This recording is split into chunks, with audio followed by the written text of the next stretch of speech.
మీరు ఒక పేరెంట్ అయితే మీ స్ట్రెస్ని ఇగ్నోర్ చేయకండి. మీ పేరెంటింగ్లో కూడా హ్యాపీ ఉండాలి అంటే మీ లైఫ్లో పీస్ ఉండాలి. ఇవి మీకోసం 5 స్మాల్ స్టెప్స్. స్టెప్ నెంబర్ 1, మీ ఫీలింగ్స్ని యాక్సెప్ట్ చేయండి. ఓవర్ థింకింగ్, టైర్డ్నెస్, ఫ్రస్ట్రేషన్స్, ఈ ఎమోషన్స్ నార్మల్, కానీ మీ పెయిన్ని ఇగ్నోర్ చేయకండి. స్టెప్ నెంబర్ 2, ప్రతిరోజు 10 నిమిషాలు మీకోసం తీసుకోండి. సైలెన్స్లో ఉండండి, మ్యూజిక్ వినండి, వాక్ చేయండి, కామ్నెస్ తీసుకోండి. స్టెప్ నెంబర్ 3, మీ లిమిట్స్ తీసుకోండి. నో అని చెప్పడం అలవాటు చేసుకోండి. అందరినీ సాటిస్ఫై చేయాలి అనే ప్రెజర్ని వదిలివేసేయండి.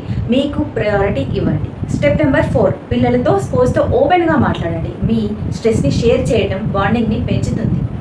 పాయింట్ నెంబర్ 5, హెల్ప్ అడగడం ఒక బలహీనత కాదు. Counsellors, friends or parent communities support ఉండడం స్ట్రెంగ్త్. పేరెంట్స్ అందరూ స్ట్రెస్ కాకుండా పీస్ఫుల్గా ఉండాలి. మీకు కేర్ అవసరం. మీ మెంటల్ పీస్ మీ గిఫ్ట్.